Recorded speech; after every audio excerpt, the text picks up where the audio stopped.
Assalamualaikum. Kita bersambung lagi tentang pencerahan oleh kiai dari Indonesia itu dalam video yang disampaikan oleh ustaz dari Indonesia itu. Memang benarlah itu. Kita tak boleh suruh anak-anak kita hanya bersolat. Bila anak-anak kita dah besar, kita hanya suruh mereka bersolat.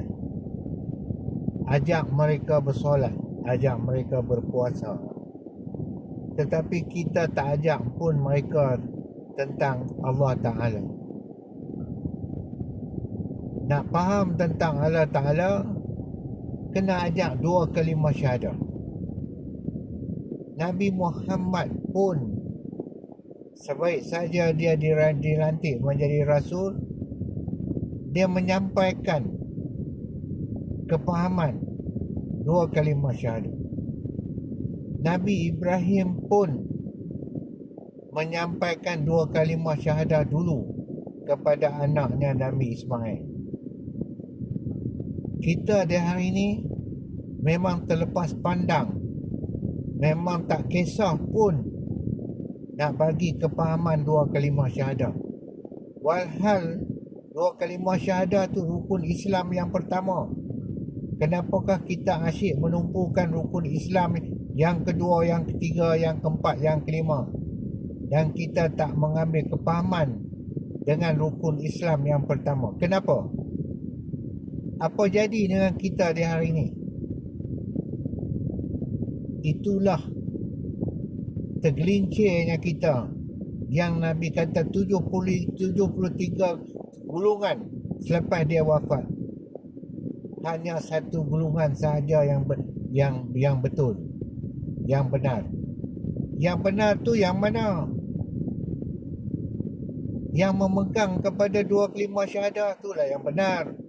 Sebab dua kalimah syahadah itu turun sejak Nabi Adam lagi, sampai kepada Nabi-Nabi dan Rasul-Rasul selepas itu, sampailah juga kepada Nabi Muhammad. Nabi Muhammad pula setelah dilantik menjadi Rasul dan menerima dua kalimah syahadah daripada Jibril, terus dia menyampaikan kepahaman dua kalimah syahadah itu.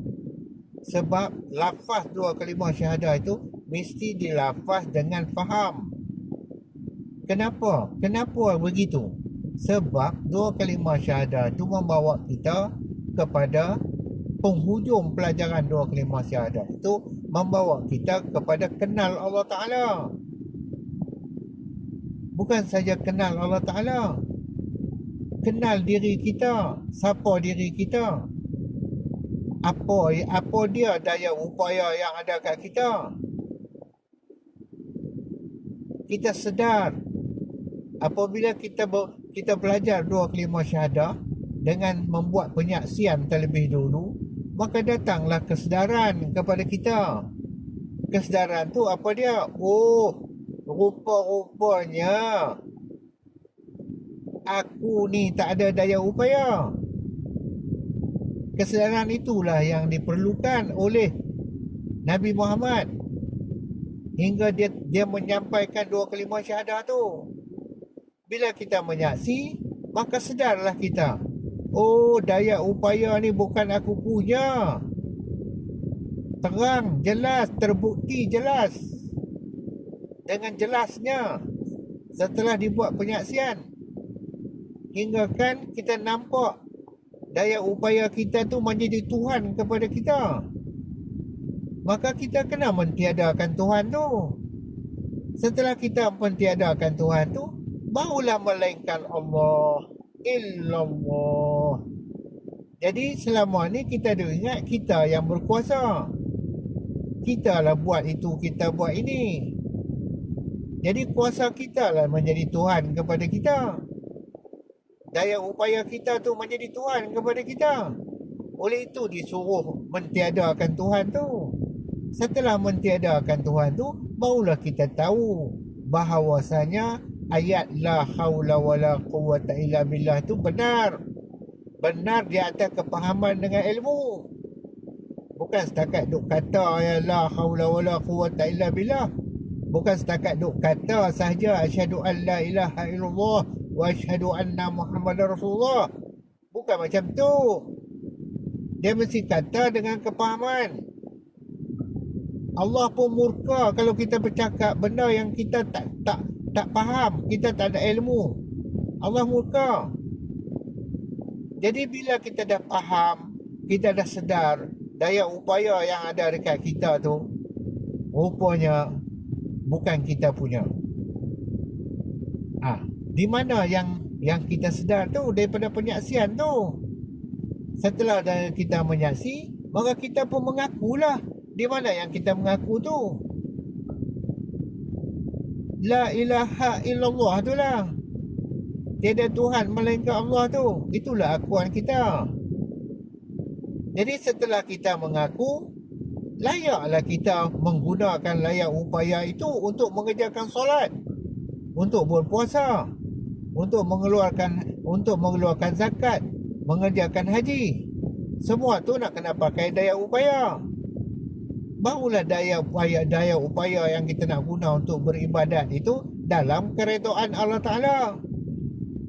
Duduklah kita di atas la haula wala quwwata illa billah.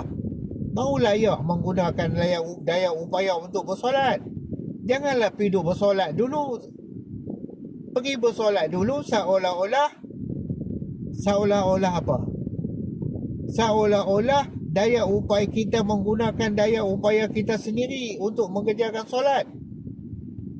Jika kita menggunakan daya upaya kita sendiri untuk mengerjakan solat, syiriklah kita kepada Allah Ta'ala. Itu sebab kena faham dua kalimah syahadah dulu. Dua kalimah syahadah diturunkan dulu sejak Nabi Adam lagi. Pasal itulah dah telah selesai kepahaman dua kalimah syahadah, ciri pun tak ada, layaklah mengerjakan haji, mengerjakan solat, layaklah membaca Al-Quran, layaklah menyebut nama Allah. Sebab nak sebut nama Allah tu pun kena ada daya upaya. Kalau tak ada daya upaya nak sebut nama Allah macam mana? Nak mengerjakan solat tu pun kena mengguna daya upaya. Nak berdiri tu kena guna daya upaya. Nak angkat tangan bertakbir kena guna daya upaya. Nak sebut Allahu Akbar kena guna daya upaya. Nak baca Fatihah kena guna daya upaya. Sampai habis kerja solat tu semua nak kena guna daya upaya. Kalau kita tak selesai dua kalimah syahadah seperti yang disyaratkan oleh Allah Ta'ala melalui Nabi Muhammad, melalui Rasulullah, maka seolah-olah kita menggunakan daya upaya kita sendiri. Bila kita menggunakan daya upaya kita sendiri untuk bersolat, syiriklah kita kepada Allah Ta'ala. Diterimakah solat kita itu?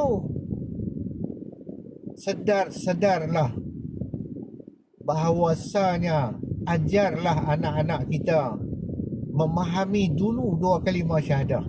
Bila memahami dua kalimah syahadah, kenallah Allah Ta'ala. Bukan saja takat kenal Allah Ta'ala, penghujung pada pelajaran dua kalimah syahadah tu dapat bertemu Allah Ta'ala.